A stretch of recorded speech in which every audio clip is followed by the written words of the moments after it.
Boa tarde, primeiro, e boa tarde a todos e a todas. Primeiramente, Fábio Temer. Eu sou o Emerson, eu sou o presidente da União Paulista dos Estudantes Secundaristas, né, que é uma entidade aqui do Estado estadual de São Paulo que organiza a rede do movimento estudantil secundarista das escolas, né, de ensino fundamental, ensino médio, técnico e pré-vestibulares. Né, esse ano completa 69 anos de história. E primeiro, né, valorizar aqui o espaço, acho que um exercício muito bacana de poder ouvir, né, todos que estão nesse processo da construção da educação, né? E eu acho que para falar dessa questão,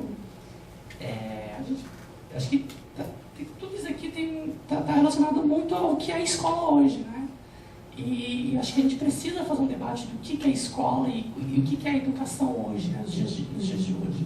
Inclusive, né, para um jovem se tornar um melhor infrator, ele não nasceu assim, né? Ele nasce ladrão, né? Ele se tornou assim. E a escola faz parte desse processo aqui, né? Ela é um instrumento que também contribui, porque quando a gente não tem uma educação que inclui, essa educação está a serviço para reproduzir essas desigualdades e reproduzir a exclusão social.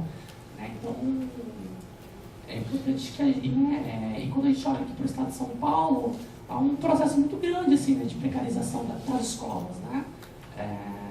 E parece que às vezes a gente tem que falar do óbvio, né? Porque às vezes o óbvio não sabe, porque não está na realidade, não está no cotidiano, não está no dia a dia, né? E óbvio é que hoje nós temos, né, que tipo de escola que nós temos, né? Uma realidade do estado de São Paulo em que a gente já parte ali da existência de escolas de lata, né? Quando a gente tem um estado em que ainda existe escola de lata, a gente já pode entender a dimensão, né, da precariedade das nossas escolas, né? Escolas que faltam papel higiênico, que não tem estrutura, que não tem cultura, que não tem arte, né? Inclusive, eu acho que as ocupações das escolas, né, dos estudantes secundaristas, eu acho que tem muitas lições que a gente precisa tirar delas, né? E fazer uma reflexão sobre isso aqui, porque não foi apenas um ato de protesto contra um processo em que a gente era contra, que é um processo de reorganização, mas eu acho que também aponta um novo perfil de estudantes e inaugura um tempo em que nós precisamos debater mais a educação básica. Né? Eu acho que a gente coloca no centro da sociedade o debate da escola pública. Né? Isso aqui é importante, porque quando a gente ocupa, a gente fala que a gente passa a pertencer a essa escola, a gente passa a dizer o seguinte: eu tenho responsabilidade com essa escola. E eu acho que há muito tempo nós sempre fomos deixados de lado, né? A gente sempre sempre fomos subestimados, né? E não há uma compreensão da capacidade, né? Talvez da capacidade, mas que esse estudante, esse jovem, ele precisa construir essa escola. Então assim, mais do que a gente, né? Porque eu estou falando isso aqui porque é o seguinte, né? Falar, né? Construir as políticas, né, educacionais para esses jovens adolescentes, né, em conflito com a lei, acho que isso daqui precisa estar tem que ser uma construção que possibilita, né, uma construção muito maior, que possibilita uma construção em que você não apenas diminua o número, né, de pessoas que chegam a cometer os atos, né, da criminalidade, mas que faça com que, de fato, ele não chegue a ter que fazer isso daqui, né? Porque não é uma escolha, eu acho, né?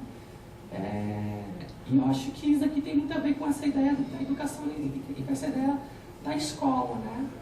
Inclusive, porque quando a gente pergunta para esse jovem, esse menor infrator, ele se culpabiliza. O culpado é ele. Ele é o culpado. Ele não tem a dimensão e não consegue fazer uma análise crítica desse processo aqui, de um processo histórico, social, cultural, de classe, de raça, que submeteu ele a essas condições. Né?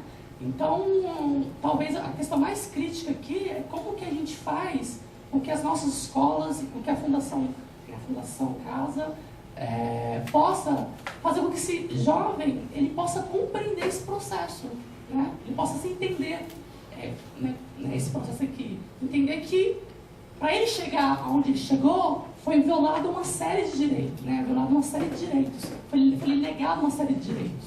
E ele precisa compreender isso daqui, inclusive para que ele esteja aqui, formulando, para que ele esteja aqui opinando.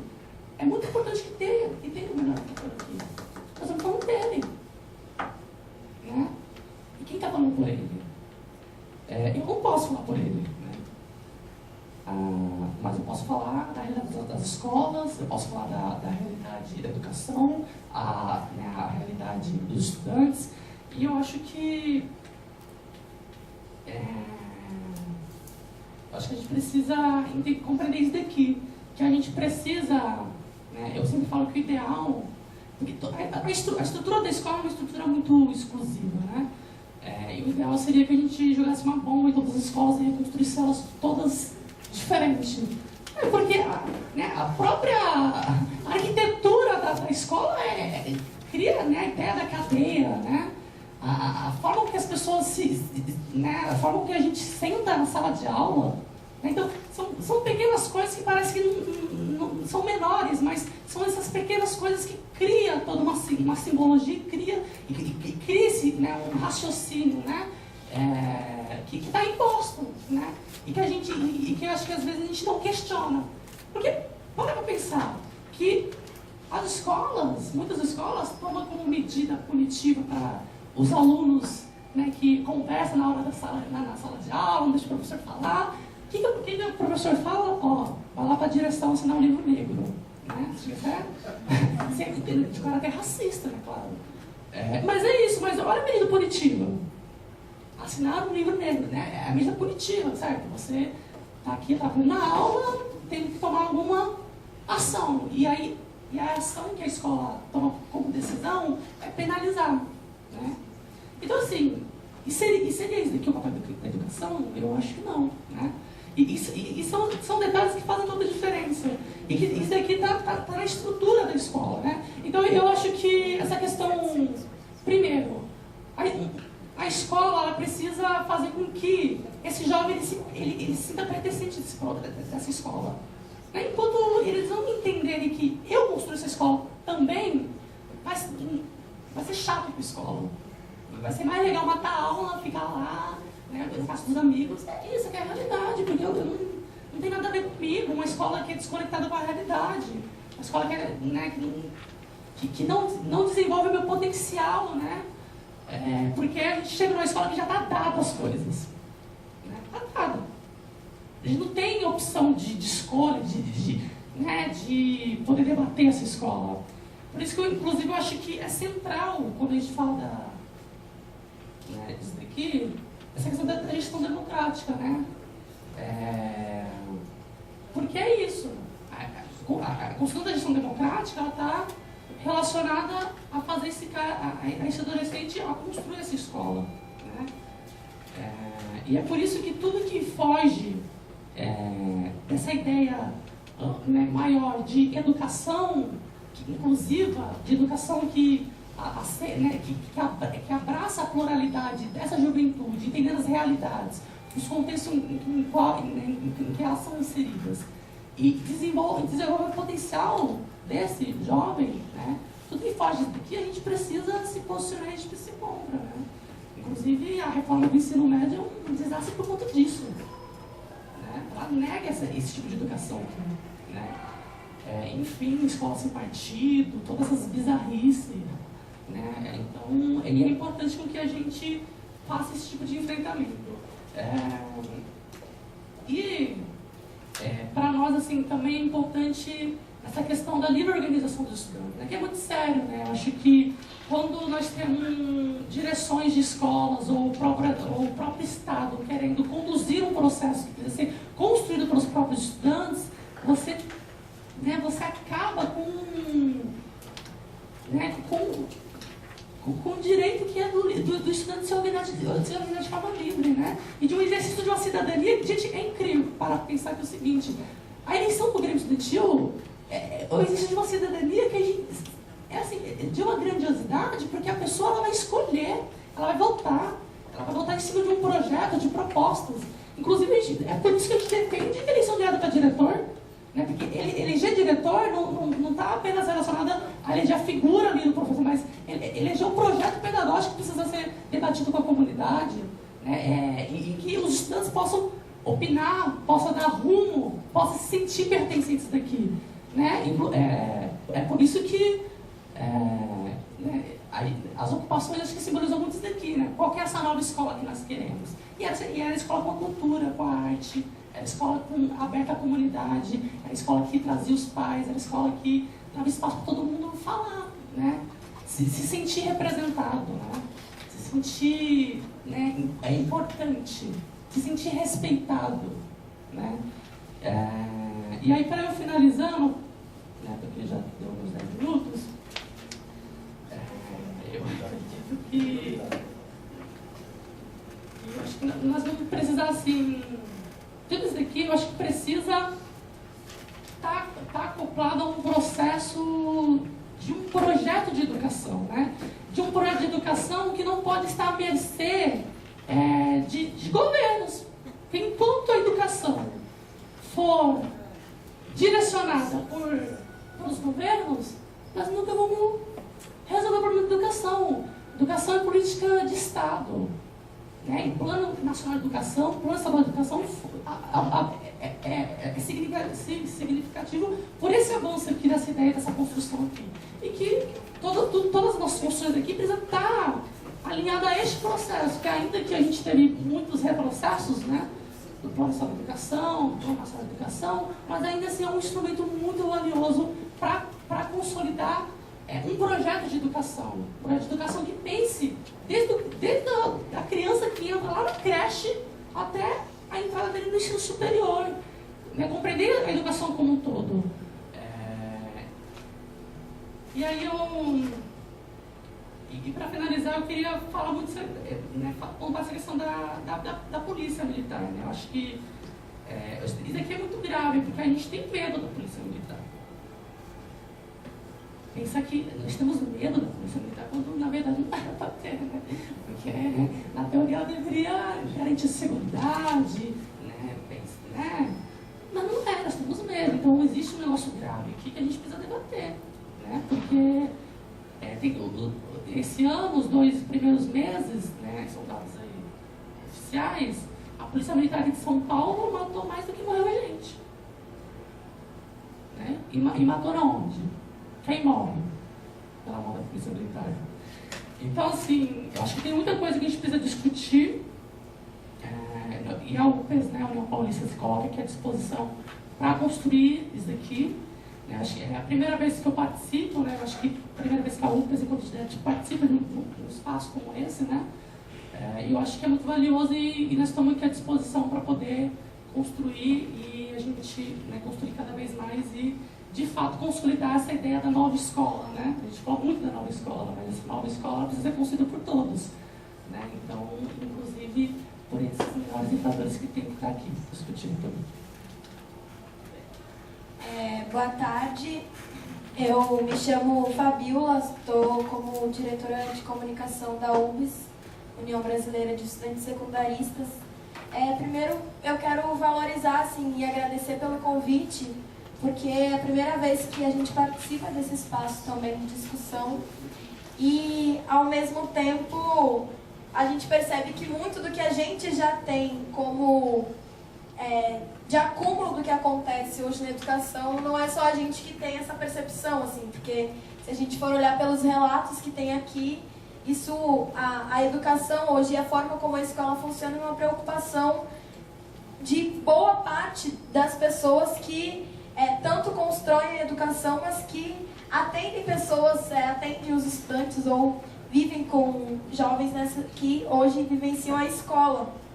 E aí, muito já foi dito, mas eu acho que o debate ele precisa acontecer muito nesse sentido de que para quem a escola serve hoje, né? A quem ela está a serviço. E quem se sente parte da escola, porque eu acho que de fato tanto os estudantes não se sentem parte, nós não nos sentimos parte dessa construção de escola, mas eu acredito que os professores também não. Então, porque tu chegar num espaço em que tu já tem a precarização de tanto do serviço, de tu chegar ali, de estar cansado, de todos os problemas que aquilo ali acarretam e de não se sentir parte dessa construção. E para os estudantes a mesma coisa, porque e se a gente for perceber, o tempo inteiro a escola, ela exclui a juventude.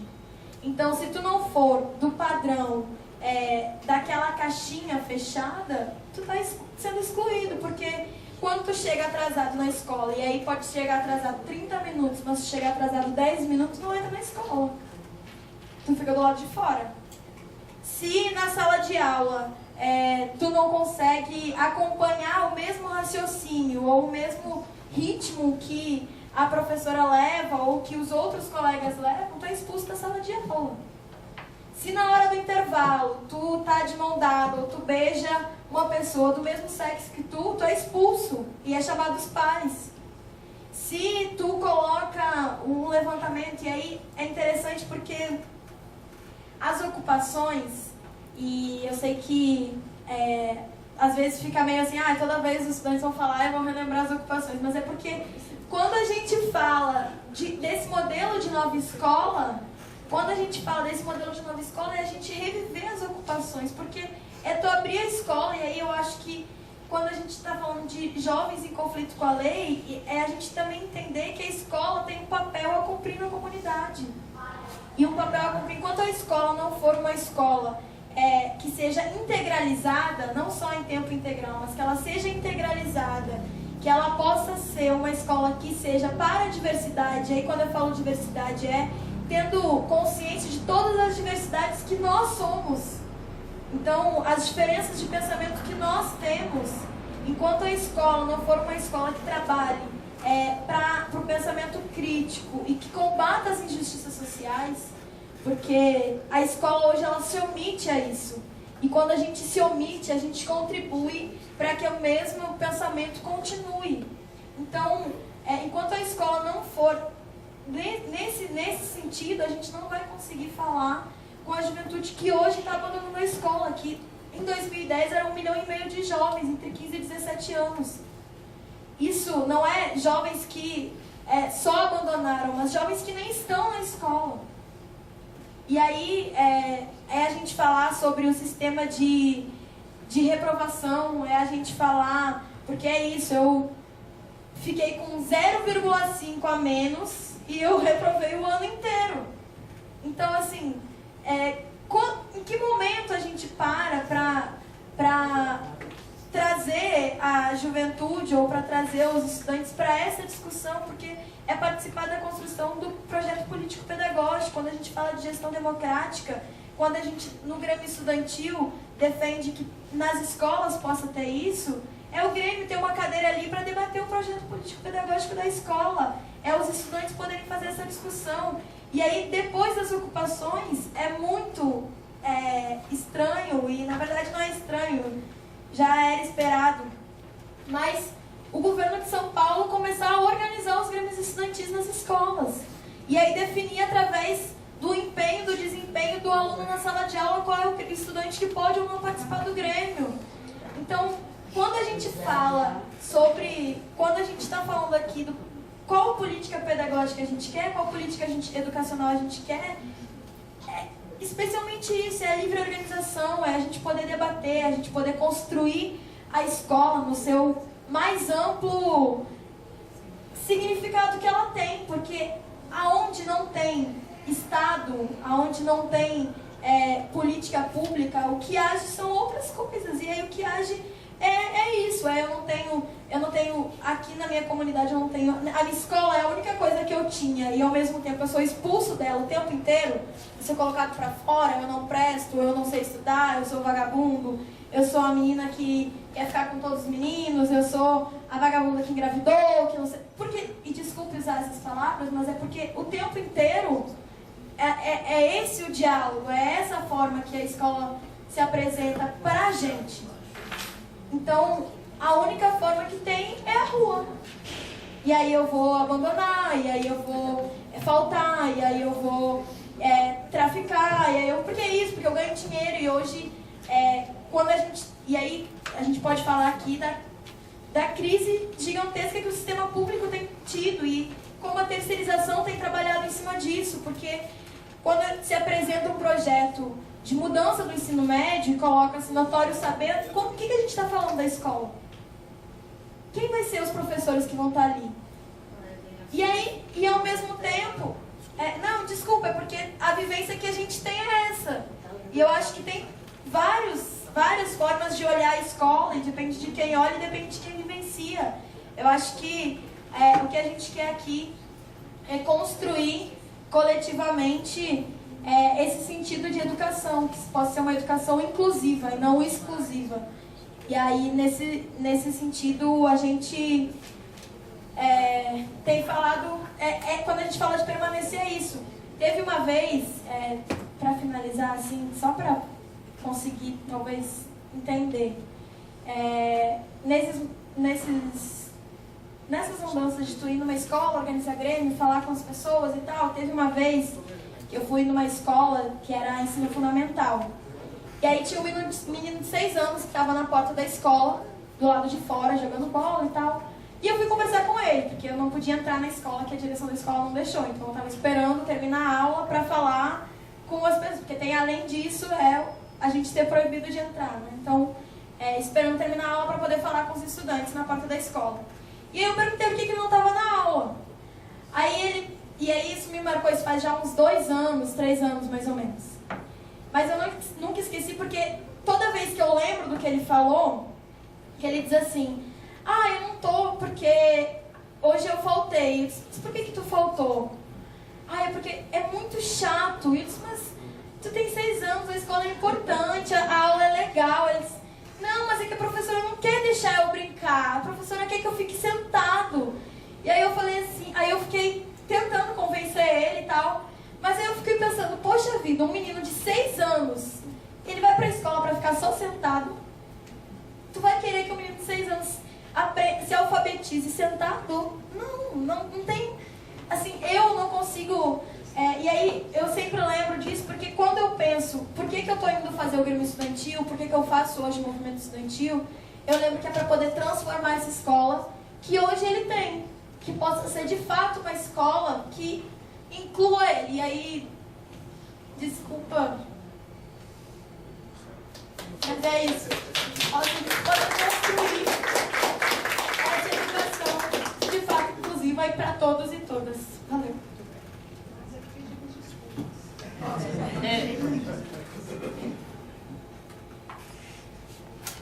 Boa tarde a todas e todos. É difícil falar.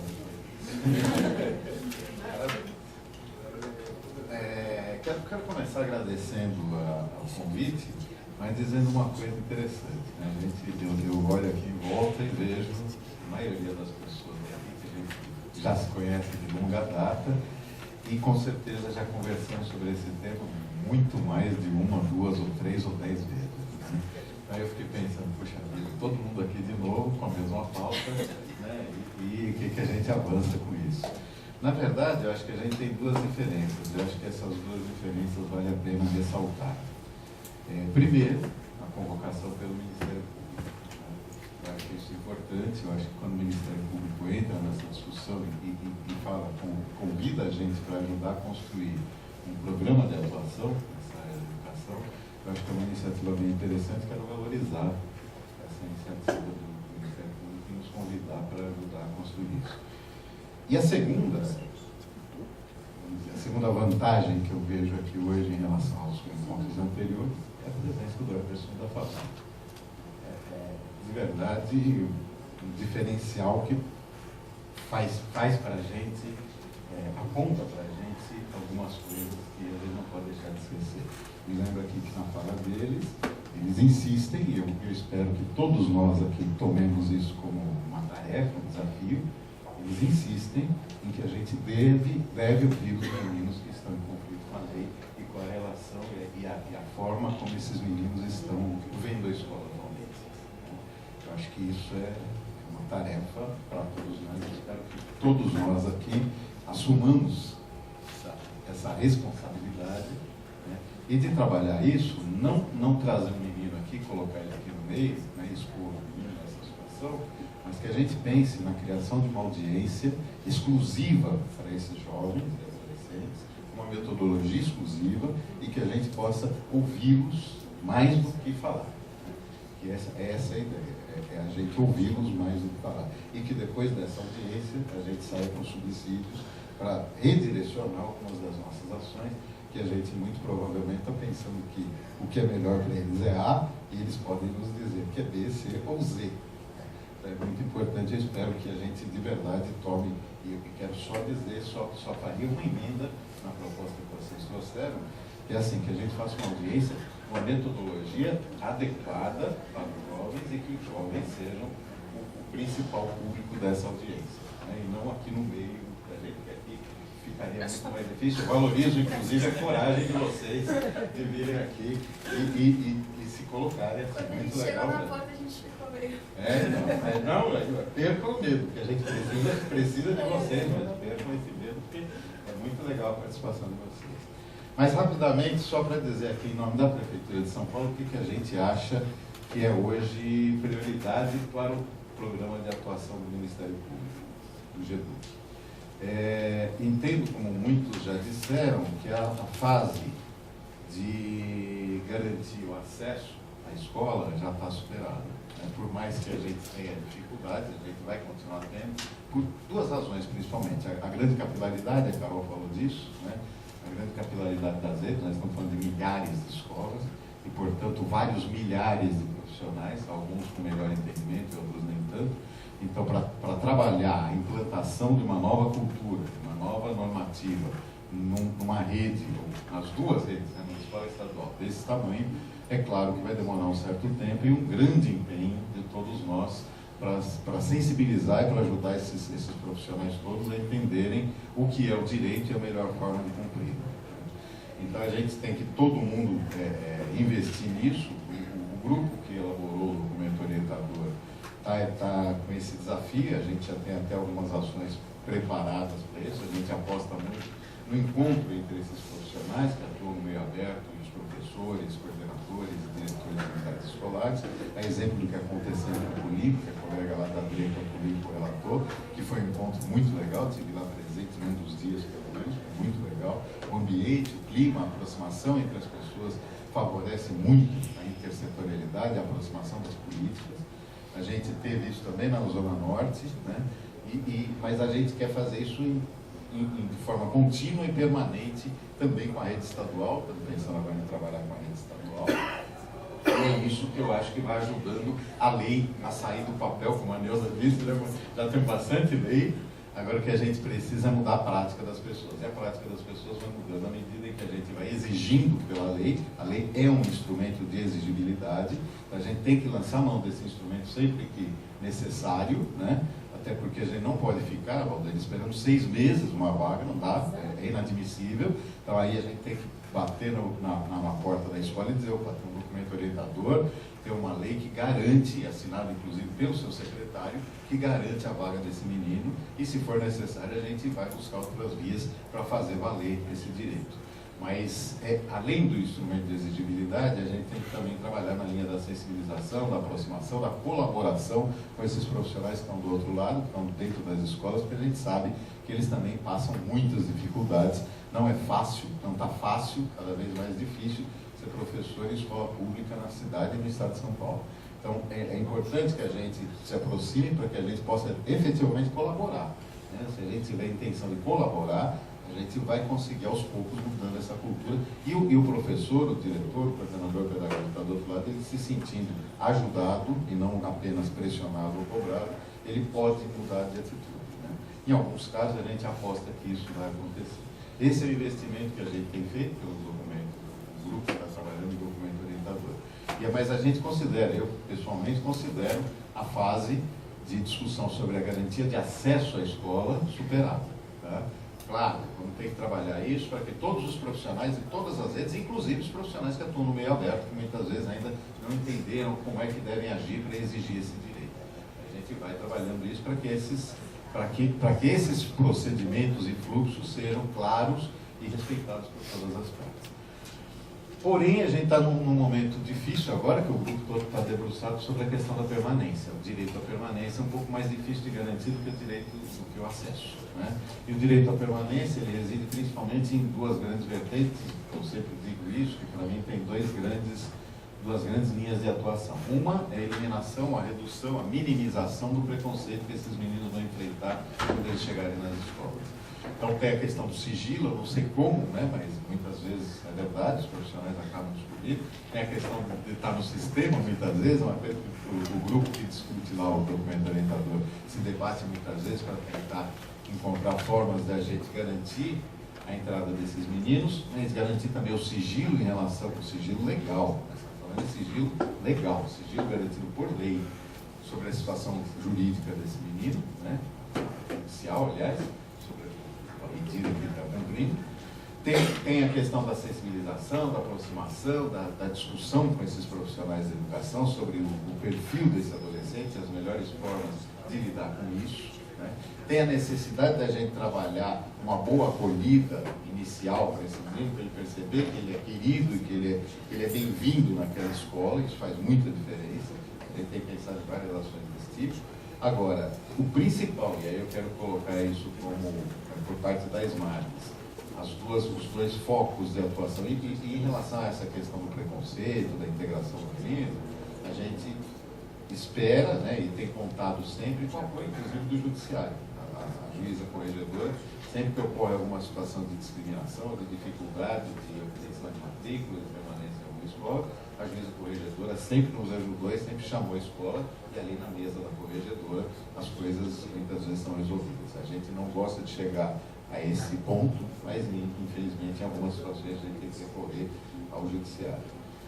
Mas também não é uma questão que no meu modo de ver seja a principal. Eu acho que o principal hoje, se eu tivesse que escolher aqui, votar em duas questões pelo menos, para colocar no programa de atuação do Ministério Público em relação à educação, eu diria, em primeiro lugar, trabalhar a efetividade dos programas de correção de defasagem. Não dá para a gente botar esses meninos com a defasagem que eles têm e imaginar que ele não conseguindo acompanhar aí o desenvolvimento da aula, ele vai se manter quieto com a disciplina exigida, sentado 4 horas. Ele não tem 6 anos mais, ele tem 16, 17, mas é impossível um menino ficar sem entender o que está acontecendo, calado, em silêncio, sentado 4 ou 5 horas dentro de uma sala de aula. Ele vai bagunçar, ele vai fazer o diabo dentro da escola, e aí ele vai ser taxado de, né, indisciplinado, vagabundo, sei lá o que mais. Né?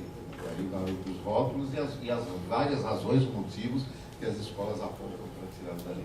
A correção das defasagens, a correção efetiva, porque existem vários documentos, resoluções, portarias, normativas, que apontam, né, que isso existe. Mas na prática, nas escolas, o que a gente vê é que não existe. Os meninos não conseguem, e o que é pior, né? Quando a gente fala em corrigir defasagem, a gente está falando não em corrigir utilizando-se da mesma estratégia pedagógica que foi utilizada vamos dizer, no curso regular. É necessário lançar mão da criatividade e desenvolver novas estratégias pedagógicas mais atrativas, né, de preferência, que preencham com um pouco mais de sentido e significado aqueles conteúdos que estão sendo trabalhados, para que esse menino possa aderir a essas estratégias e de verdade se desenvolver. Quando a gente fala que o menino se alfabetiza na Fundação Casa, será que existe alguma mágica lá dentro da Fundação? Além, claro, da permanência do menino que está garantida ali, a gente tem um professor muitas vezes vocacionado, né? A gente tem salas reduzidas, a gente tem estratégias diferenciadas. Então, se isso acontece na escola vinculadora, é possível a gente trabalhar com isso também nas escolas regulares, nas demais escolas, na rede toda. E isso até hoje, é claro, vai demandar recursos, né? Mas é uma questão de prioridade.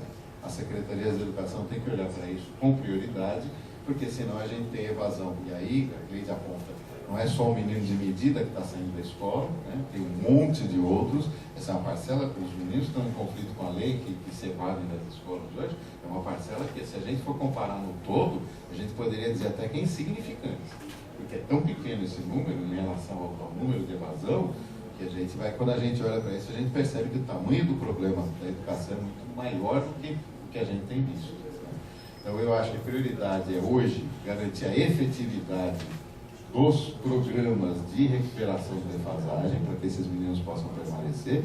E a segunda prioridade, para mim, não nessa ordem necessariamente, são duas no mesmo peso, eu diria que é a ampliação da rede de EJAs. Sidney falava disso, a gente sabe que o Estado, o governo do Estado, a Secretaria de Estado da Educação, a partir de 2015, começa a se retirar do EJA fundamental, entendendo que ensino de jovens e educação para jovens e adultos no ensino fundamental é responsabilidade dos municípios, só que os municípios, pelo menos o município de São Paulo, não assumiu ainda essa demanda que foi deixada pelo Estado, é uma demanda, é um número de alunos tal, que não foi ainda absorvido pela rede municipal de EJAs. Então a gente precisa ver que tem várias regiões da cidade de São Paulo que não tem sala de EJA ou vaga de EJA num raio de 4 ou 5 quilômetros. O menino tem que se deslocar mais do que isso. E a gente sabe que o menino está em conflito com a lei, principalmente devido ao período grande, muitas vezes afastado das escolas, ele traz uma defasagem de vários anos. É humilhante, é constrangedor para um menino que tem 16, 17 anos, estar no sexto ano com os meninos de 9, 10 anos de idade convivendo na mesma sala, né? E é muito complicado. E por isso, muitas vezes, os nossos adolescentes e jovens pedem vagas para EJA. E muitas vezes essas vagas, a gente não tem a disponibilidade da vaga necessária. Então, para mim, é fundamental que a rede municipal de EJAs no ensino fundamental seja ampliada nesse momento para dar conta dessa demanda. Então, as duas demandas que a Secretaria Municipal de Assistência apontaria seriam a efetividade dos programas de correção das defasagens, com metodologia interessante, adaptada a essa faixa etária e que possa garantir a adesão dos meninos, e a ampliação das salas de EJA no município de São Paulo. Isso não mais à disposição. Obrigado, Marcos. Só fazer o registro da chegada do Fernando, aqui como tinha anunciado, participar aqui da nossa conversa. Meu nome é Patrícia, eu trabalho com o Max, a gente trabalha em conjunto lá na Secretaria, na Coordenadoria de Proteção Social Especial. Desculpa só te interromper, Patrícia. Só vou te pedir, como eu fiz com a Neuza, para ser um pouquinho breve, que o Max acabou passando 4 minutos. É difícil. Mas olha, acreditei, é bem mais difícil. É bem mais difícil fazer isso que eu estou tendo que fazer. A gente já combinou lá na Secretaria e fechamos aqui o que seria tirado de posicionamento nosso. Então eu faço dele as minhas palavras e acho que tem muita coisa que já foi dita aqui que eu ratifico, né? E só destacaria algumas informações para vocês, assim, né? Alguns pontos. O primeiro é que saiu publicado o caderno de orientação técnica do Ministério do Desenvolvimento Social e Agrário, ano passado, para o meio aberto. E o caderno de orientação técnica traz como anexo a resolução 3. Então, há bastante destaque para se implementar o que está contido nessas diretrizes, né? E também do ponto de vista metodológico para atuação no meio aberto, né? Para essas garantias, né? É importante socializar essa informação com todo mundo. O documento orientador, também, para quem não conhece, a gente pode depois ver se passa uma versão para você, para a gente poder deixar à disposição de quem quiser conhecer. O fluxo específico para quem está atendendo os adolescentes no meio aberto, né? Mas eu acho que é importante as pessoas tomarem conhecimento, porque para a gente entender o que está aqui, por exemplo, não é possível a gente admitir que um menino espere 6 meses, estou aqui reforçando, como o Max disse, para sair uma vaga. Isso não é possível acontecer, porque a gente tem esse fluxo muito bem já acertado com a educação, com as duas secretarias, né, e com a Fundação Casa. Então a gente vem trabalhando uma parceria, a gente evoluiu muito nesse aspecto, né? E agora, até por conta dessa parceria que a gente trabalha dentro do termo de convênio, né, firmado, a gente vem trabalhando para expandir esse termo de convênio, porque ele encerra no final do ano, e todo o nosso esforço vem sendo de prorrogar esse termo de convênio, né, porque esse trabalho conjunto tem sido muito bom. Outra informação, assim, a SMAT está fazendo uma formação para 600 pessoas, já iniciou. É uma formação que a gente disponibiliza em cima do plano decenal, né, e de vários outros temas que nos chegaram como demanda, né, da nossa rede de serviços de medida socioeducativa, né, Então, a gente conseguiu incluir nesse curso 67 participantes de outras secretarias, envolvendo as secretarias municipais de educação, saúde, esporte, cultura, direitos humanos, trabalho, e a Secretaria Estadual de Educação também tem participantes, e a Fundação Casa também. Então, em todas as 15 turmas, nós temos presença de participantes intersecretariais participando dessa formação, que vai ter aula até novembro, né? Um curso de aulas, uma aula mensal, né? Que vai se prolongar até novembro, são 9 aulas. Né? E queria dizer que, assim, o nosso esforço, claro que não é fácil, como vocês dizem, o menino fica lá 6 meses, vem pra gente, né? E aí vai passar mais um tempo com a gente e cabe a gente trabalhar esse projeto de vida com ele, ressignificando essa escola. Não basta só garantir a inserção dele, né? Mas é uma luta ressignificar o papel da escola, o valor da escola na vida dele, né? E é sempre fazendo como essa ponte, que a educação é um meio para ele atingir esse projeto de vida, né? Que é valorizar a construção do conhecimento, a busca do conhecimento, né? Com esse menino, que para ele atingir ou o curso de guitarra, para ele aprender a tocar uma guitarra, ou para ele aprender a mexer numa mecânica de automóvel, ou fazer um curso no Senai, ou uma outra coisa que ele tem interesse, ele precisa de algumas informações básicas, né? E é todo esse nosso esforço, dentro desse prazo que a gente tem, né, de já mostrar simultaneamente a frequência, o bom aproveitamento escolar, né? Nesse trânsito aí que a gente está de estimular o interesse dele, né? Pelas construções. Bom, acho que é isso. Eu queria dizer que eu fiquei emocionada com a fala também de vocês, porque assim, a gente vê os meninos, assim, quando a gente fala, o menino não quer voltar para a escola, né? A gente tem vários meninos que a gente tem tido contato porque estamos inserindo eles no Agente SUAS e Jovem Aprendiz, vários deles estão sendo inseridos, e tem sido um sucesso para a gente, esses que estão permanecendo, trabalhando nos CRAS, nos CREAS, com o Agente SUAS, na SAS, ajudando a levantar dados de monitoramento de vigilância socioassistencial, e tem sido um retorno para a gente bastante interessante. E alguns deles falam, olha, eu quero estudar, eu já tive adolescentes que falam assim, eu quero estudar de manhã porque naquela escola eu tenho que ir de uniforme, porque eu não tenho roupa para ir na escola.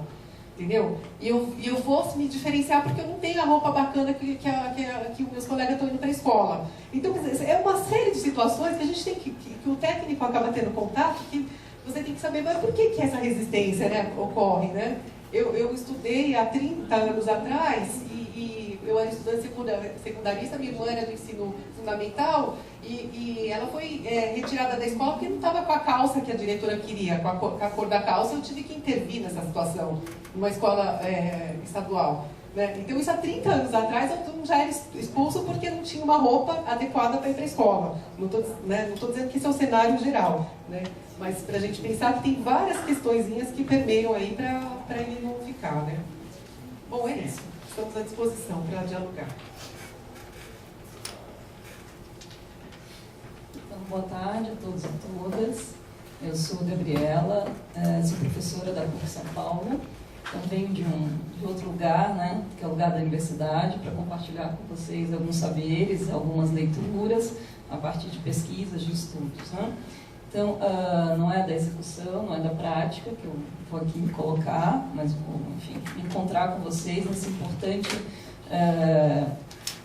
espaço, né, que o Ministério Público colocou aqui e nos possibilitou esse encontro que é fundamental, de uma disponibilidade para produzir, né, outros encontros, que parabeniza o Ministério Público, e a universidade também se sente bastante enfim, afetada por essa mobilização de todos aqui que estamos, né, principalmente junto aos estudantes aqui na cena, né, professor e estudante, para dialogar e pensar sobre aquilo que a gente vive. Né?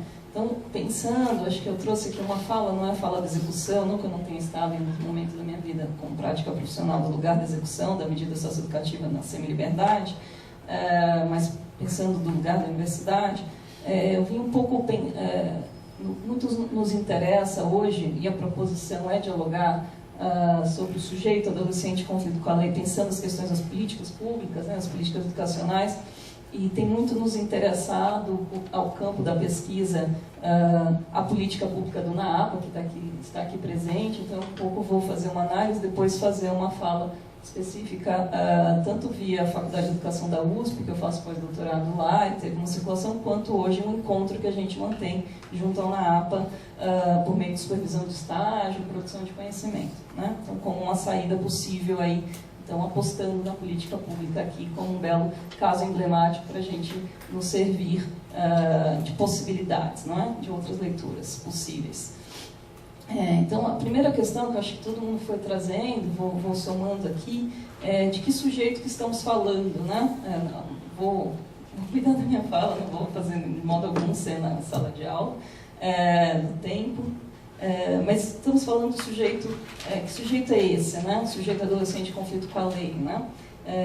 Sujeito autor, né? Sujeito desviante, né? Está posto aí, é dele que estamos falando, né? Também sobre, né, a colocação dos estudantes, que esse sujeito precisa se encontrar também conosco, né, de algum modo, em algum momento, obviamente, como colocado a partir de uma metodologia específica, mas pensar, né, como é que produzimos e fabricamos esse sujeito, né, esse sujeito desviante, né? Pensamos o que temos percebido e notado, né? Vocês foram falando do lugar do quanto esse sujeito sofre preconceito, quanto ele está posto ali o estigma, né, colocado para esse indivíduo nessa sociedade, né?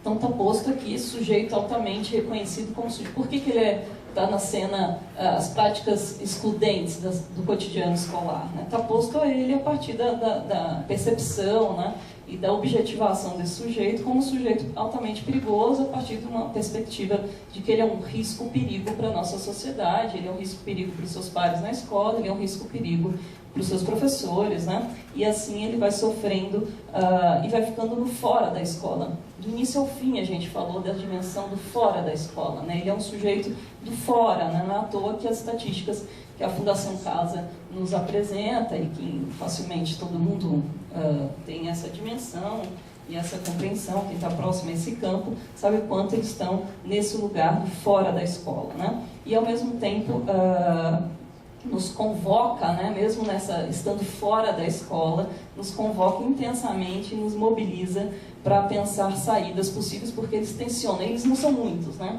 Eles são poucos. Numericamente, estatisticamente, eles são muito poucos, né? Mas eles têm uma potência de intervenção que é impressionante, né? Então é desse lugar, né, pensando em estar posto, o Estatuto faz esse reconhecimento, né, esse sujeito de direitos, né? E a gente aqui olhando especificamente para o direito à educação, né? Então a proposição, né, de que, e o Ministério Público fez essa pergunta, eu fiquei refletindo lá a pensar de que contribuição, né, a proposta é essa, né, como é que a gente possa contribuir, que sugestões, que críticas a gente possa trazer aqui para o Ministério Público do seu lugar, né, fundamental aí para garantia de direitos desses adolescentes. Estamos falando do sujeito da educação, né? Que sujeito é esse da educação? Que sujeito adolescente conflito com a lei, sujeito desviante, esse sujeito que transgrediu a norma, né? E é tomado, né, de inúmeras intervenções pela cena do sistema socioeducativo para que a gente via um plano, né, de intervenção com ele, assim está posto na lei, né, mas viver na prática é outra dimensão, né, que se faça com ele, para que a gente possa construir, né, e reconstruir esse direito à educação, como todo mundo foi mapeando, tão violado.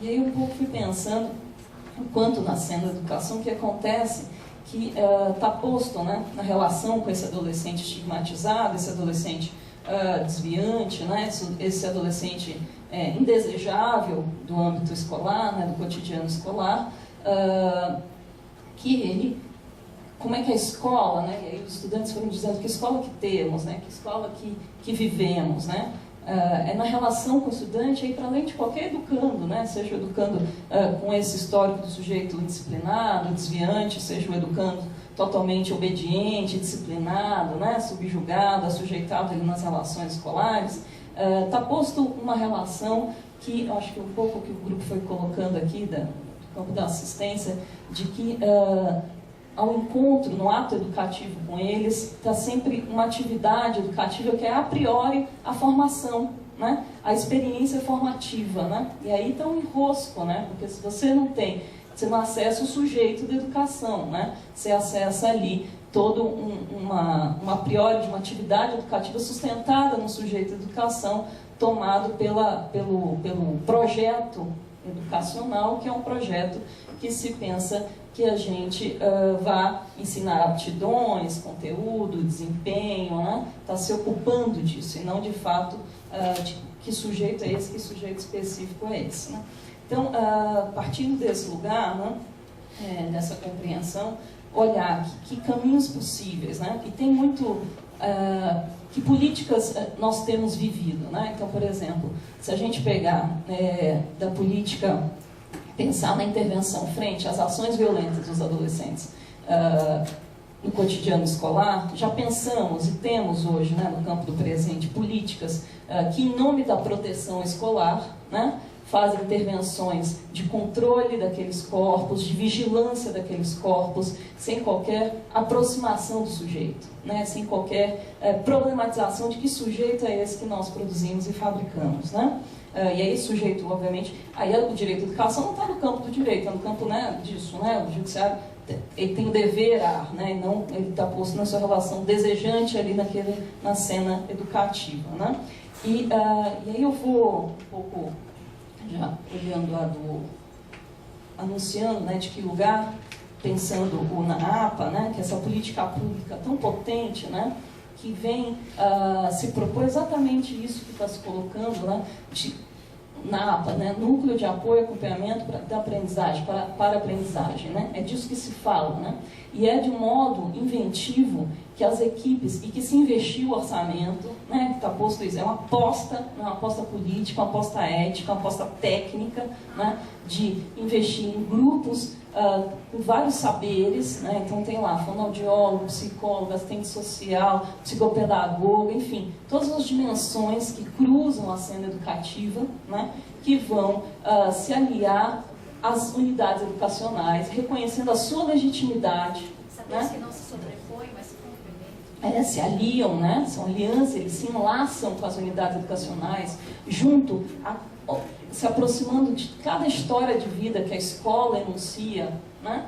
Pedindo apoio, e é do chão da escola, né? Então, assim, a equipe do NAPA não vem ali de um saber especializado, né? Não se trata, é do saber da vida escolar, né? Então, é uma equipe que veio da escola, que conhece o chão da escola e que vai com a escola e com o educando e com o professor dialogar e se confrontar, e confrontar no seu menor, do conflito enquanto potência de encontro, né? Para pensar caminhos outros, né? Porque está posto, obviamente, que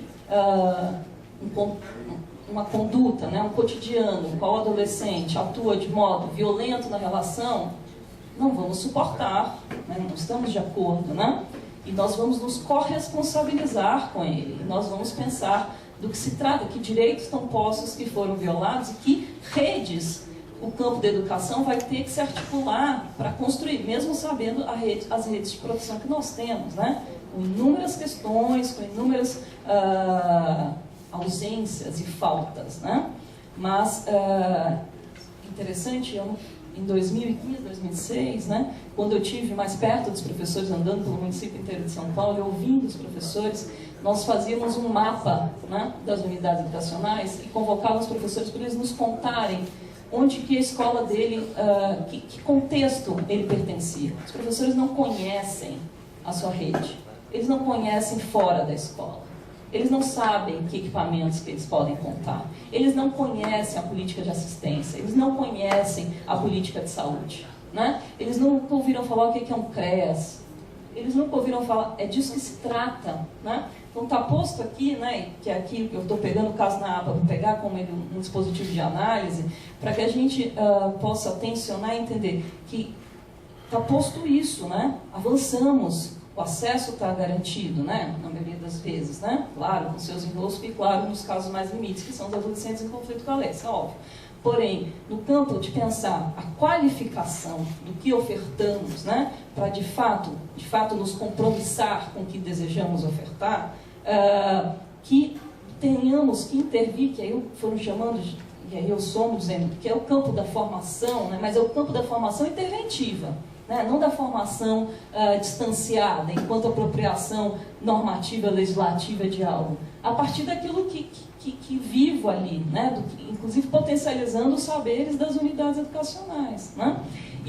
Por exemplo, né, quando dos técnicos que estão nas medidas, eles podem sim desconhecer, um desconhecer sobre o campo do outro, mas cada um conhece sobre os seus campos, né? E o que está posto de sugestão é de pensar o quanto que é necessário, aí o colega não está ali, mas falou o quanto que a intervenção a partir das articulações de redes, né, esse é um caminho, né, que nos tem demonstrado em todas as esferas, né, do campo da saúde, primordialmente, quanto que nós conseguimos avançar na política quando apostamos nessa tática, né, que é a articulação de redes e que sustenta, né, a metodologia e os princípios éticos, políticos, metodológicos da política pública do NAAPA, né? Então é desse lugar que pensei e pensando a dimensão dessa formação desse lugar e pensando, agora eu queria só, finalizando, para não, já avancei, né? Mas só para fechar minha fala, dizendo o seguinte,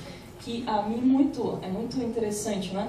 Que os meninos e os adolescentes, né, na Fundação Casa, durante seu internamento, se apropriem, né, da escrita e se apropriem, enfim, ali do processo de escolarização, a mim me causa horror, né?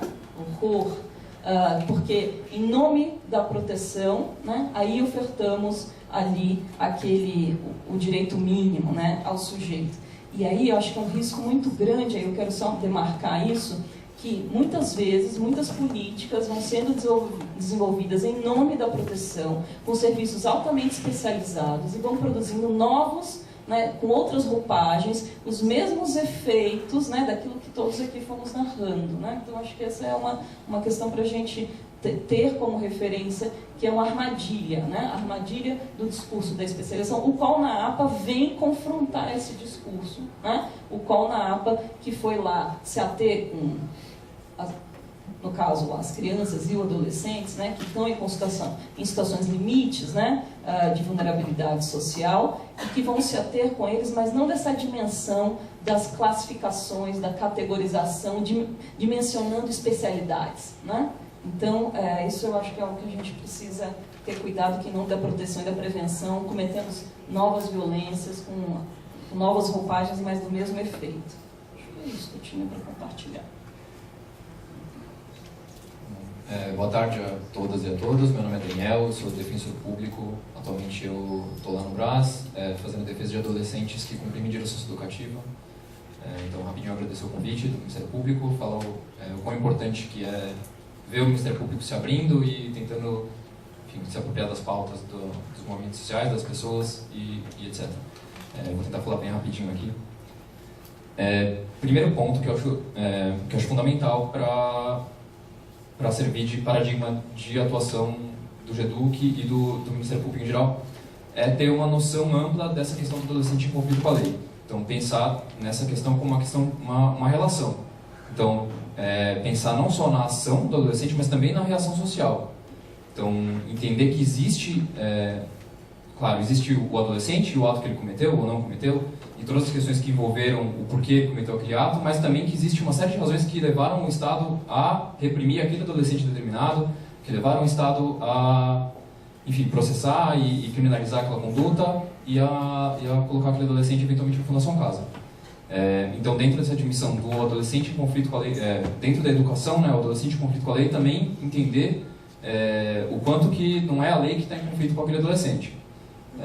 Até para a gente não ficar, às vezes, preso nessa questão meio de etiológica, de tentar descobrir as causas e a evasão, etc., mas também entender a repressão que essa parcela da população sofre e que tem uma dimensão de classe, de raça, de gênero e etc., e da qual o Ministério Público faz parte enquanto uma das agências que atua na repressão penal. dentro dessa dimensão, então, enfim, acho importante essa noção ampla. Aí dos temas que eu trouxe aqui para falar, 2 aparentemente já estão resolvidos, que é o da inclusão na escola após a internação e a da merenda escolar. Então, um ponto importantíssimo é da estigmatização do adolescente que cumpre medida dentro da escola. Desculpa, Daniel, é que é mais forte que eu sei, eu vou te ouvir com todo respeito, mas só quero registrar que eu estou assustada você abrir sua fala como defensor público, como uma fala de promotor da ala mais direita do Ministério Público. Feito o meu registro, desculpa, segue o meu respeito. Mas vamos lá. Na verdade, acho que não foi isso, mas... então, assim, a estigmatização do adolescente que cumpre medida. Acho que a gente, claro, tem que ter em mente que essa estigmatização não é só na escola, é óbvio que é uma questão mais ampla, envolve toda uma cultura e etc., mas acho que tem pontos importantes que podem ser resolvidos dentro da escola, ainda que nós continuemos tendo uma sociedade preconceituosa fora da escola. Porque acho que, ao meu ver, se há um espaço que você consegue romper essa questão ideológica do menor infrator, do adolescente perigoso, etc., é no contato cotidiano com aquele adolescente. Então, é óbvio que o professor, quando ele tem um contato diário com aquele adolescente, para ele não vai fazer sentido essa figura do menor e etc. E até acho muito legal, eu não sabia dessa questão do curso que vai ser feito, acho que é importantíssimo. Segundo ponto, é a questão de como as escolas lidam com os conflitos dentro da própria escola. Então, o fortalecimento das práticas restaurativas, porque é muito comum que escolas façam um boletim de ocorrência, chamem a polícia, tanto para questões bestas, quanto para questões que sequer a polícia deveria participar. Então, acho isso fundamental, que seja fortalecido, que os problemas sejam resolvidos no máximo possível dentro da escola, com conversa e etc. E não que simplesmente se faça boletim de ocorrência atrás de boletim de ocorrência, o que obviamente vai acabar passando aquele adolescente do ambiente escolar. Outro ponto que também tem a ver com isso é a gestão militarizada que vem sendo tida em relação aos movimentos sociais em termos amplos e ao movimento estudantil em particular. Como eu disse, acho que a gente tem que incluir não só o adolescente, mas a reação estatal, acho que é importante que o Ministério Público esteja atento também a essa questão. Então, como o Estado lida com o movimento estudantil, que no mais das vezes é de uma maneira repressiva, chamando a polícia, já tem até o parecer do Alexandre de Moraes, que a polícia pode entrar sem sequer ordem judicial, e enfim, acho que isso é um tema que é importante que o Ministério Público atue, porque enfim, é importantíssimo para o crescimento da própria escola e etc.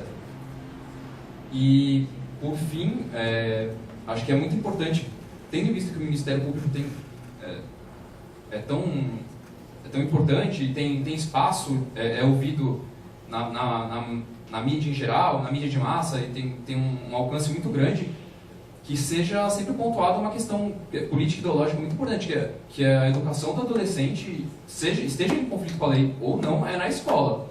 Não é na Fundação Casa, não é na medida socioeducativa, isso são medidas punitivas. Então, claro, a gente vai ter um monte de casos que se devem aos profissionais dedicados que tem lá dentro, mas que a gente tem que deixar claro que a Fundação Casa não é um bem para o adolescente, não é um lugar para você colocar adolescente que tem problema na escola. O lugar do adolescente que tem problema na escola é na escola. E, enfim, então, reforçar ao máximo o quanto o lugar dos adolescentes é na escola e na comunidade e nunca na Fundação Casa. Enfim, combatendo ao máximo essa ideologia e acho que é importantíssimo que isso aconteça. Enfim, deixa eu conseguir falar rápido. Obrigado, Daniel. Então, para encerrar, a gente vai ouvir também as considerações do Fernando, né, que é promotor de justiça. Eu estou lá na promotoria que acompanha as execuções das medidas socioeducativas. Obrigado, boa tarde, obrigado pelo convite. Eu cheguei atrasado, eu estava em oitiva lá no fórum. Então, eu não tenho certeza do que foi colocado aqui, né? Até perguntei para o Daniel se a questão do meio aberto, que o outro Daniel, o defensor, agora tocou nisso, falou de forma geral agora no final, mas eu acho que tem uma coisa lá que a gente enxerga, eu só faço execução, né? O MP, a Defensoria também, né? São divididos os juízes também, em 2 setores em vez, né? Execução e conhecimento. Conhecimento é a parte, para quem não tem tanta familiaridade com a área jurídica, é a parte que você apura se ele cometeu ou não o ato infracional. A execução é a parte que você acompanha a medida na Fundação Caso ou no meio aberto. E o que eu vejo lá, demais, assim, que mais tem a ver assim, com a temática aqui, né, da educação, que está nas mãos do sistema de justiça, uma perturbação do sistema de justiça na educação, no meio aberto especificamente, a questão de obrigar um adolescente que não quer ir para a escola a ir, mas não obrigar com os instrumentos da rede de educação, mas com a medida socioeducativa, né? Com a ameaça da internação-sanção. E sobre isso, a SMATS tem agora me parece, né, o Max que me corrige aí, que já começou a fazer a norma técnica, né, que é meta do plano decenal estadual. Eles estão dando start nisso, pelo que eu fiquei sabendo. E lá vai ser discutido essa norma técnica que já existe, que é o documento orientador, para a Fundação Casa. Isso é uma parte do que vai ser discutido na norma técnica geral do serviço de meio aberto, que a SMATS vai começar aí, daqui a algum tempo, não sei, a fazer reuniões a respeito, tudo na forma do plano municipal, ou seja, gestão democrática, ouvindo todo mundo, etc. Eu só chamo atenção para isso. Seria importante pensar como dar um tratamento para essa questão que o sistema de justiça entenda, né? Porque o que a gente vê muitas vezes na audiência é: ele está estudando? Não, ponto. Como se isso resolvesse o problema, não é? Se ele não está estudando por causa disso, disso, daquilo. Não que isso não seja colocado nos relatórios, mas eu não sei, talvez, eu acho que pelo que eu vejo lá, pelo menos do ponto de vista de quem está dentro do fórum, é um problema de comunicação, né? Então, às vezes está indo tudo bem, não é que exceto a educação, assim, às vezes não é o caso mesmo, né? Enfim, toda a situação não é uma meta do PIA, né? Muitas vezes não é. Na verdade, agora eu não lembro se ele sempre coloca como meta do PIA a educação, mas que eu me lembre, eu já vi isso, né? Tem, né? PIA sem meta. Então, assim, que é uma coisa que parece uma aberração, né, para quem está de fora, mas quem começa a ter muito contato com o negócio vê que, de fato, às vezes não é uma... Exato. Mas isso não é compreendido, às vezes, na audiência. Então, assim, talvez a elaboração da norma técnica, especificamente sobre essa questão da educação no meio aberto, eu digo, né, seja um ponto importante para pensar numa forma melhor de comunicação disso nos relatórios. Não sei, eu precisaria pensar, porque a impressão que eu tenho é que os técnicos têm muita certeza do que estão fazendo nesse caso, mas em audiência isso se perde de alguma forma, assim. Às vezes há um receio de enfrentar o judiciário quando o juiz ou a juíza já colocou que tem que escolarizar e pronto. Enfim, não sei se é isso, se não é, eu já ouvi isso fora de audiência, assim, no corredor. Mas eu acho que isso é importante que na norma técnica lá da SMATS isso seja discutido e seja encontrada uma fórmula para isso, até porque envolve outras questões, envolve a questão do técnico ter que, ele tem que ir à escola com o menino um dia, por exemplo, ele tem que visitar essas metas aqui, essa questão da estigmatização, quer dizer, o técnico da medida de meio aberto tem alguma participação nisso, verificar se ele está sendo estigmatizado em loco, tem que ir lá, não tem e tal. Não sei se é esse tipo de discussão que vai ser feita lá, né, mas alguma discussão deve ser feita. Obrigado.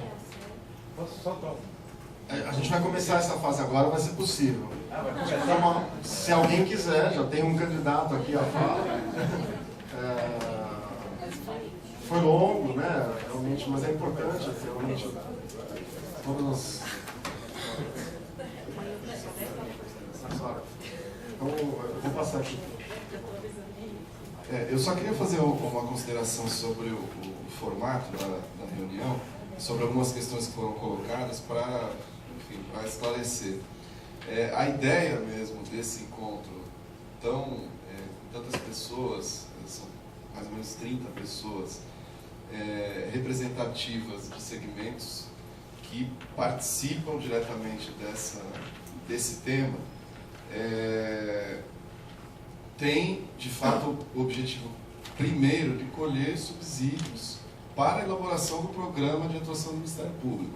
Então, não é exatamente uma reunião em que a gente imaginava debater profundamente cada um dos temas que são trazidos, porque a gente sabe que são muitas as questões, né?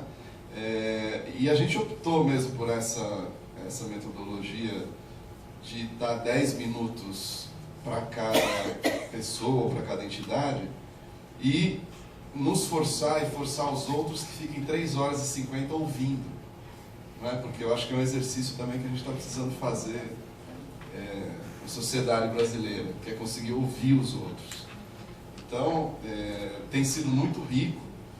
A gente fez a reunião já da educação infantil, da reforma do ensino médio foi um pouco diferente, mas a gente tem tentado trabalhar nessa metodologia. E a questão de não trazer o adolescente em conflito com a lei para participar desse momento, na verdade, decorre mais uma dificuldade de a gente encontrar uma representação específica, né? Então, a gente tem concentrado nos movimentos estudantis, até por entender que a gente está trabalhando com essa concepção de escola da diversidade, inclusiva e tudo mais, e que, portanto, o adolescente em conflito com a lei, o adolescente com deficiência, o transgênero, etc. e tal, ele está representado, para nós, na entidade estudantil, no movimento estudantil. Não é outra figura, outro segmento. É claro que, depois de construído o programa de atuação, definidos os temas em que nós possamos atuar de alguma maneira, porque essa é outra também ideia aqui disso, é dizer, olha, na verdade nós temos um grande problema que vocês colocaram muito bem aqui. A escola que é ruim para esse adolescente, ela é ruim para todo mundo.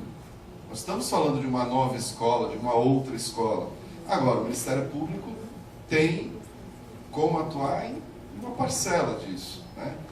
Não haverá um salvador da pátria, e se ele existe, não serei eu. Não sei se os colegas querem se candidatar a isso, mas o objetivo é devolver um pouco para todos nós, né, para cada um, ouvir o outro e procurar saber, olha, onde eu posso atuar e como é que a gente faz para atuar de maneira articulada. Então, quer dizer, o objetivo final é esse mesmo. Vamos construir, todos estamos querendo construir uma nova escola. Agora, o Ministério Público, hoje, o GEDUC, está tentando colher subsídios, e é muito rico ouvir todos vocês para saber, olha, cada olhar sobre esse tema, para depois a gente conseguir verificar onde que dá para a gente colaborar um pouquinho. Tá? Então agora a gente começa, vai começar daí mesmo. Para quem quiser complementar alguma coisa, vamos tentar... Sim, vamos fazer como a gente fez outra vez, né? Então, a gente já colhe agora inscrições para ver quem vai se manifestar ainda, e a gente faz uma rodada estabelecendo 5 minutos. Pode ser? Qual é o teto? 3. Eu acho que isso pode ser combinado entre a gente. Se a gente chegar para ela. E também é claro, quem precisar sair por qualquer motivo, não há problema nenhum.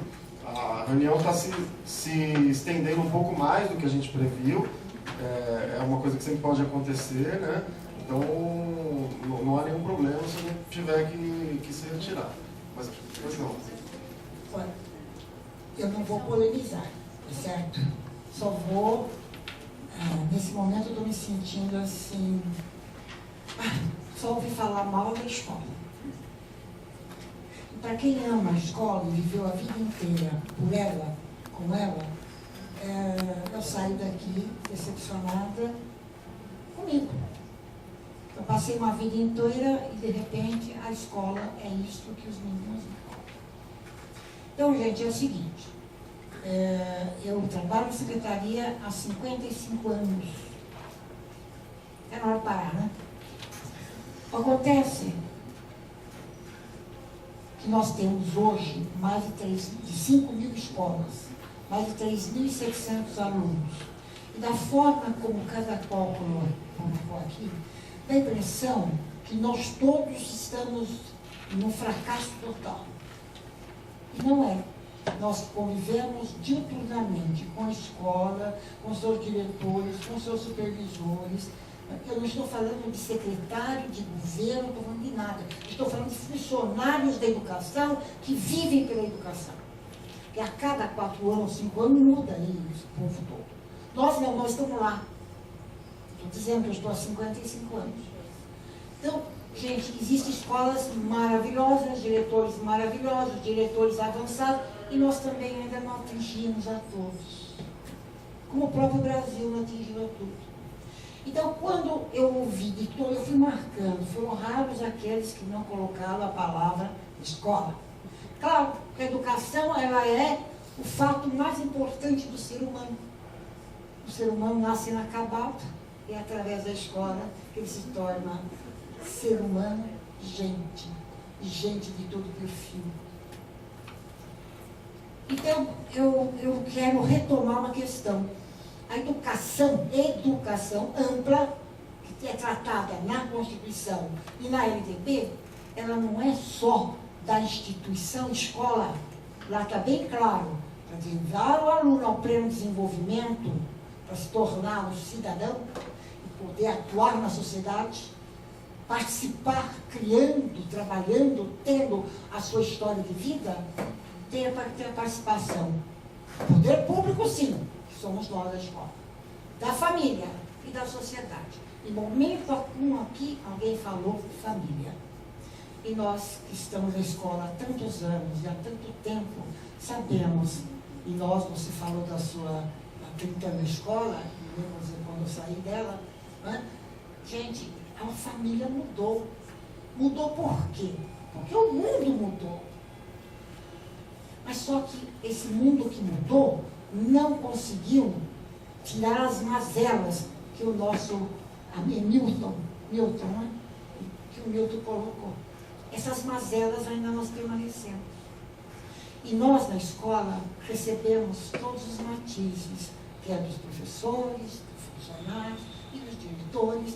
Então nós temos todo um matiz diferenciado. Só que tem que deixar claro, nós não temos a responsabilidade total por essa situação. A situação vai muito além da sala de aula, da escola, de tudo aquilo que nós queríamos que fosse. A escola é um pedaço. Nós temos que dividir esse pedaço, senão nós vamos dar conta. Eu vejo que pela sociedade, sinto que o Ministério Público está atuando. A minha participação no Dr. Faustinone é constante. Eles sabem o que eu penso com relação às atitudes negativas com relação ao aluno. Mas também eu não posso deixar claro que há uma atuação muito grande de todos os setores. Estou dizendo, quando eu digo da Secretaria de Educação, pessoas que atuam, não os que são, vêm, chegam e vão embora. Esses não. Estou falando de pessoas que criam, que estudam, que participam e que defendem o nosso aluno, o nosso adolescente. Questão de Grêmio, filha, eu venho batalhando Grêmio desde a época da ditadura. Na ditadura, nós não podíamos nem falar a palavra Grêmio, mas a minha escola tinha. A minha escola tinha Grêmio. Tem algum outro nome lá, mas não importa. A criançada tinha a sua reunião. Então é uma questão de posturas. E nós temos diretores voltados para esse mundo que queremos para os alunos. E temos ainda que não saíram da ditadura, que ainda somos autoritários. E nós temos que continuar trabalhando, lutando para mudar esse pensamento. Então eu gostaria também, que é um assunto que, na verdade, quem domina é a Carolina, é o Cristiano, eu não domino esse assunto. Né? Claro que eu, enquanto cidadã, acompanho a situação dos nossos alunos, que de repente deixam a escola, porque realmente a escola às vezes não é agradável mesmo. Ou ele, independente da escola, comete atos não muito agradáveis. Mas não é a escola que comete os conflitos, não é a promotora de conflitos para esse ponto. O conflito da escola nós sabemos e resolvemos. Você mesmo disse, nós temos que resolver o conflito lá e não chamar a polícia. Mas infelizmente nós temos gente, diretores que chamam a polícia. E houve épocas da secretaria que havia até um controle de nomes que chamavam a polícia. Mas isso não existe mais. Não é o nosso foco, não é a nossa orientação. Nossa orientação é que o conflito seja resolvido na escola. Só que nós não temos condições de dominar 5.000 e tantas escolas com diferentes cabeças que comandam. Então precisamos tomar um pouco de cuidado e também lembrar como é que está a nossa família e o que podemos fazer, né, nossa cidade, se é que podemos, que aí envolve elemento econômico, cultural, enfim, uma série de situações que o nosso Brasil ainda necessita de algum tempo, algumas décadas para chegar lá. Então, me perdoe meu desabafo, mas é que quem é uma escola como eu, e todo dia quando eu abro a janela da minha casa, do meu apartamento, o primeiro olhar que eu tenho é uma escola que está bem pertinho da minha casa. Eu ouço o barulho dos alunos e ainda eles não me chamam. Então me perdoe defender esse meu pedacinho. Obrigado, professora Dias. Eu vou pedir a gentileza da gente, antes de fazer as inscrições para essa rodada, passar a palavra para o Max por 3 minutos. Será que dá? Por quê? Eu vou explicar por quê. O Fernando tem outro compromisso e vai ter que sair daqui a pouco. Como é relativo à intervenção do Fernando, podemos fazer assim?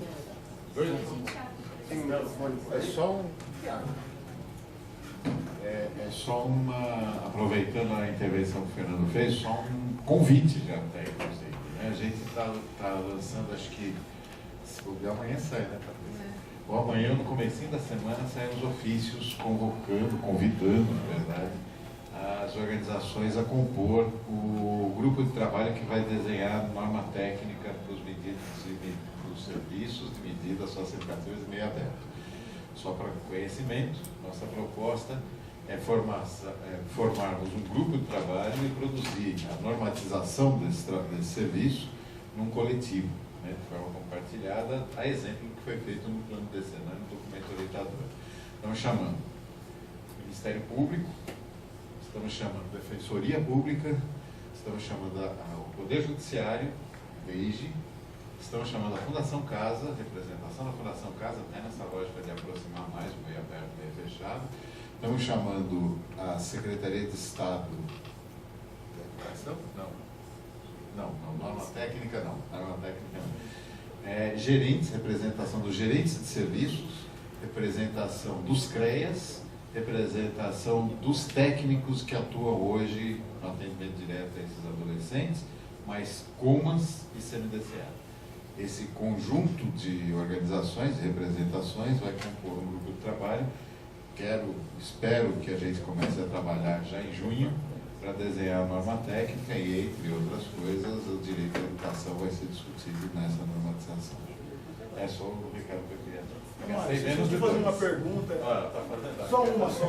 Nem esse pessoal está sendo chamado, a articulação não está sendo chamada. A articulação vai se representar pelos gerentes e técnicos. 2 representantes. Um representante dos gerentes e um representante dos técnicos. O processo de eleição dessa representação a gente vai fazer coletivamente lá no espaço e aí, obviamente, a articulação também vai poder estar trabalhando nesse processo. Um gerente, um técnico e um técnico de crédito. Cada organização terá um representante. Tá? Todas elas. Ministério Público, agora, um representante no suplente. Agora vamos fazer uma rodada de inscrições para falar, para essa fala nessa rodada, vai ser a rodada final, né, provavelmente, pelo horário. Então, nessa ordem, alguém quer... Tá, você...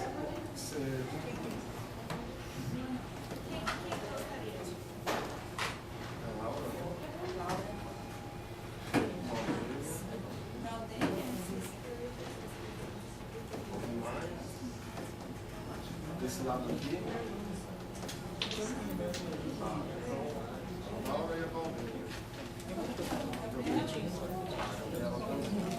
Então, vamos tentar manter 3 minutinhos. Eu vou olhar aqui no relógio. Não, na verdade, é bem rápido, eu acho assim, né? Eu queria dizer que é a primeira vez que eu estou aqui participando, né? Eu tenho tentado participar, eu acho que isso todos deveriam, né? De todos os fóruns que discutem educação. A gente teve nesse final de semana uma etapa regional do CONAI, né? A gente ficou discutindo, sentiu o espaço bem esvaziado, né? Eu acho que é um espaço potente, a gente tem que pensar nos espaços que a gente tem potência para discutir. Concordo que a escola, ela não é cenário, a escola ela está inserida, né, num contexto que é político, que é histórico, que é social, e a gente, né, eu fui ouvindo algumas coisas e eu penso realmente nesse desafio, como a Gabriela falou, né, nós somos uma equipe no NAPA, mas nós saímos da escola, mas não saímos, né, na verdade, nós deixamos um espaço, estamos em outro, mas sempre voltando para esse espaço, porque nos coletivos, com os professores, nas reflexões, nas discussões, construindo, pensando educação, né? É ali que a gente vai conseguir. Mas a gente percebe que a gente precisa também de todo esse coletivo, né? Como a gente tem aqui.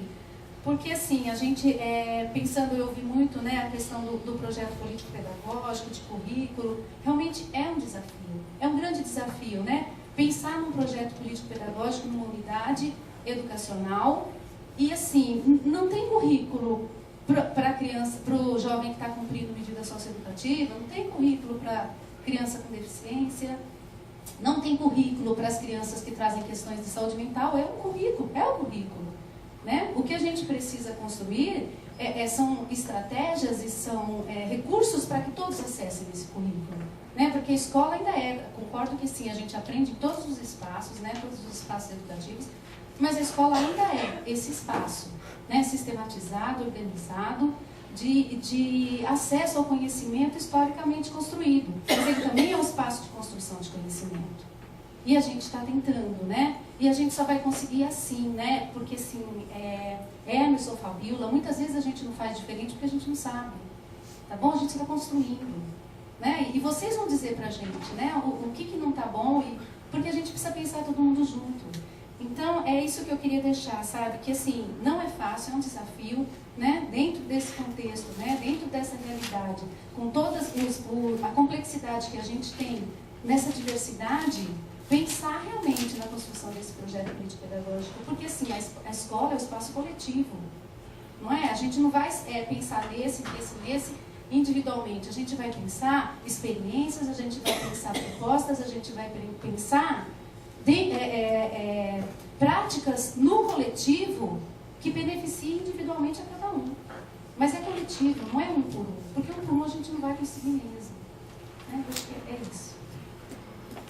É só um pedido, acho que vocês vão colocar, para não ser mais uma reunião, como você disse antes, de terapia comunitária, né? Quando é que nós poderíamos ter um retorno desse pensar esse canal de comunicação, porque eu sei que o Dr. João está há mais tempo, mas como tem umas rotatividades, a gente também fica um pouco preocupado de não perder essa iniciativa do núcleo.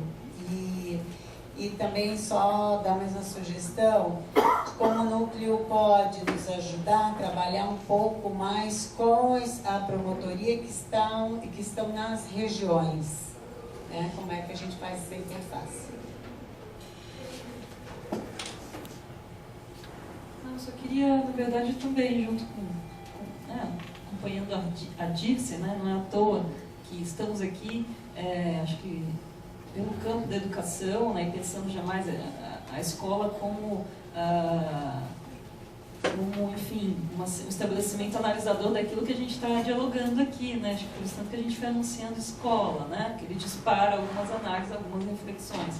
Mas, é claro, estamos lutando por ela e com ela e pela educação, né, acho que estamos juntos, aliados, né, num consenso por esse movimento, né. Então, nessa aposta, né, agora é claro, né, e aí falando do NAPA de novo, né, que é uma intervenção quando eles vão dizendo, exatamente quando fazendo essa descrição, né, você foi falando Estado, sociedade, família, né, como está posto, e a política pública construída pelo NAPA se apoia exatamente nessa dimensão, porque ela articula, né, todos os atores, né, que compõem ali ao redor de cada caso que dispara a intervenção do NAPA com essa perspectiva, né, olhando a dimensão qual a escola, né, é uma unidade, né, que compõe toda uma rede de intervenção e de cuidado para promover o desenvolvimento do sujeito aqui, né. Então acho que é só somando e concordando. só muito brevemente, sobre a questão da Valdênia, duas coisas. Né? Primeiro, a gente está fazendo uma série de reuniões temáticas para elaborar o programa de atuação do GEDUC. Então, uma coisa que eu posso assegurar é que certamente haverá alguma ação nesse programa de atuação que diga respeito a toda essa temática que a gente discutiu hoje. É claro que não vai dar para contemplar tudo, né? A gente está colhendo subsídios para poder eleger prioridades de atuação para o GEDUC e estabelecer alguns parâmetros para medir a efetividade da nossa atuação. Então, após essas reuniões temáticas, a tendência é que haja uma discussão mais geral, né, sobre todos os temas e mais ampla. Né? A gente está, por enquanto, convidando segmentos relacionados com cada uma das temáticas que a gente está discutindo, e a ideia é ter uma discussão mais ampla para tornar oficial o programa de atuação e a gente ter parâmetros tanto para estabelecer critérios de priorização, como para avaliar permanentemente a efetividade, para a gente tentar sair da atuação na base da resposta à demanda que vai chegando, porque isso a gente tem constatado que é uma coisa que não tem levado a uma grande efetividade, no sentido da gente fazer uma intervenção consciente na política pública, nas discussões e nas disputas que esses assuntos envolvem. Sobre a atuação integrada com outras unidades do Ministério Público, só sem querer voltar, assuntos inclusive que com alguns a gente já pôde discutir, mas a gente mudaria o tema da reunião. Mas assim como a gente fala de uma nova escola, né, que não é algo que não é essa que está posta, existe já há muitos anos uma disputa entre o velho e o novo Ministério Público. A Constituição de 88 mudou bastante a disciplina do Ministério Público, mas isso não veio automaticamente acompanhado por uma mudança estrutural e de mentalidade, uma mudança cultural.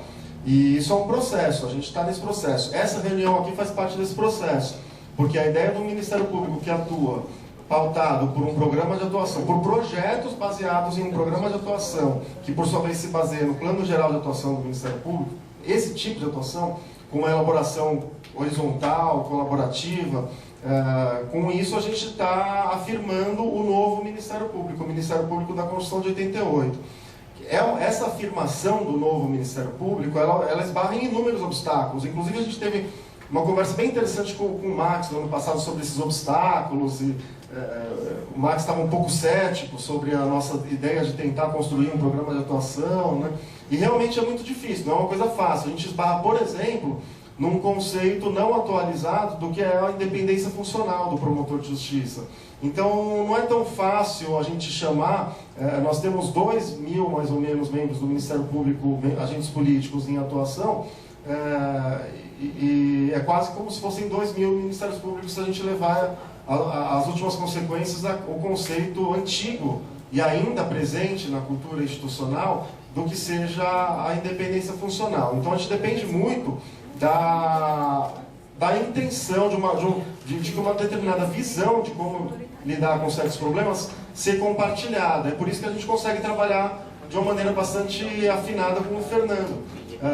Isso, com base nesse, eu estou resumindo muito uma coisa bem complexa, mas com base nisso que a gente está, aquilo que eu falei no início, nós vamos ter a oportunidade de conversar mais sobre isso, mais detidamente. Aquele nosso projeto, saindo até um pouco da pauta da nossa reunião, agora que é o programa de atuação do GEDUC. Mas aquela ideia de construir um programa de atuação para a promotoria lá do DEIJ, ela não foi abandonada. O que a gente percebeu é que, por questões diversas de estrutura, de atribuições, a gente não teria como fazer isso só ali. E a gente tem trabalhado na construção de um programa de atuação integrada, que envolva não só a promotoria lá do DEIJ e o GEDUC, mas que envolva também a promotoria de saúde pública, de inclusão social. A gente tem começado diálogos nesse sentido. Então, a gente tem buscado construir uma atuação integrada dentro das limitações que estão postas, em termos estruturais e culturais na instituição, E isso é fundamental, mas não vai ser possível a gente está discutindo, por exemplo, a questão da escolarização ser vista como direito e não como obrigação, né? Essa afirmação do direito ser feita em outra seara que não das medidas socioeducativas, mas a gente sabe que a gente está com um discurso aqui frontalmente contrário à prática do DEIJ, do Poder Judiciário ali. E a gente não tem o menor acesso enfim, a elaboração dessa cultura totalmente contrária à realidade que impera lá, e a gente tem que lidar com isso como um dado de realidade. Então a gente pode falar, guardadas as devidas proporções, a gente pode esbarrar em atuações do próprio Ministério Público que sejam contrárias a isso que a gente está conversando. É um dado de realidade. O Ministério Público está estruturado de uma determinada maneira, tem um regime jurídico bastante complexo, que se torna ainda mais complexo no momento de transição, e nós já estamos há quase 30 anos nessa transição, do velho para o novo Ministério Público, uma dificuldade tremenda de se afirmar, né? Costumo em ambientes menos formais, brincar que, olha, todo mundo aqui tem o direito de não acreditar no Ministério Público. Eu não tenho.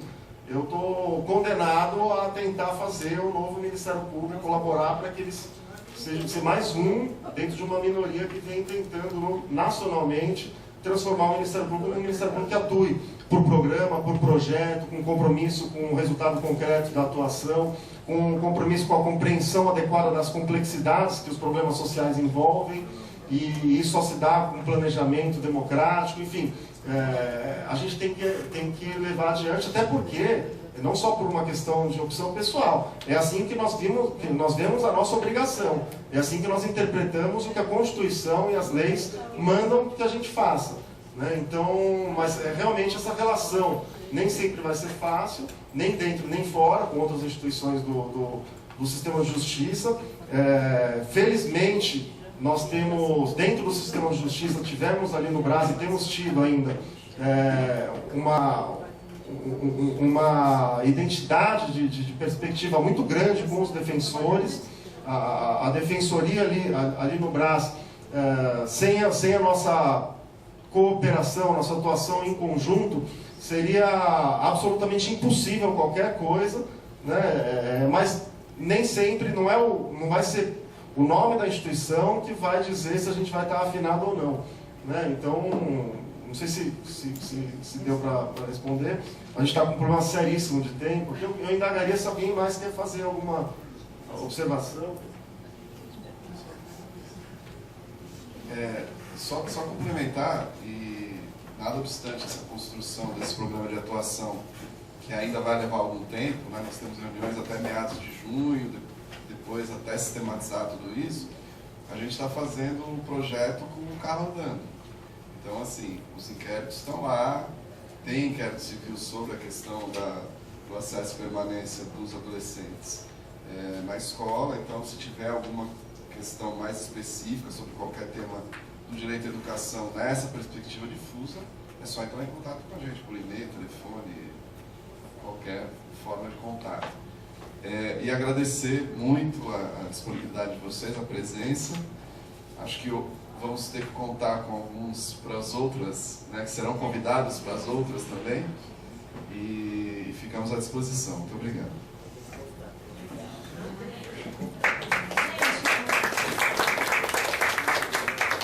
Bom, eu também queria agradecer, né, enquanto Nath, e pensando na nossa atuação, acho que para a gente é um privilégio poder ouvir as falas que a gente escuta hoje, poder ter essa interlocução. A gente, num trabalho como o GEDUC dentro do NAT, tem pensado a nossa atuação técnica dentro do Ministério Público, e cada vez mais aposta no diálogo, e eu acho que não é apostar, né? Tenho certeza de que se a gente não tem conversas entre os diversos atores da política, a gente não trabalha enquanto Ministério Público, porque a gente está falando de garantia de direitos e a gente tem que escutar cada vez mais os sujeitos, né, para quem a gente está falando desses direitos, e acho que vocês problematizam isso de uma forma muito bacana, inclusive para a gente pensar na nossa abertura ser cada dia maior. Né? Então, eu só queria agradecer, a nossa intenção era ouvir e poder digerir o tanto do que a gente viu, como os promotores trouxeram, a gente está pensando nessa atuação em algumas áreas, né? Essa foi uma das temáticas. A ideia é que a atuação integre todas essas áreas, e por isso, muitas vezes, eu acho que a gente vai convidar algumas pessoas repetidamente, porque os temas dentro da educação, a gente está pensando numa educação para todos, então a gente está pensando em temas que conversam e tem que conversar. Então, tem presenças que a gente precisa ter para a gente poder pensar. Acho que você faz uma fala muito bonita quando você fala da integralidade das coisas, né? Não é integral no sentido da palavra que a gente usa hoje, é a integralidade do que a gente pensa das temáticas. Então, a gente olha para isso. Então, agradecer muito a disponibilidade de vocês e de poder ter escutado tantas falas, que eu acho que a gente vai agora um tanto digerir para pensar, e a ideia é que a gente tenha um plano e que a gente possa mais para frente mostrar o que a gente pensa e pode fazer, né, em termos de MP. Então, muito obrigada, gente.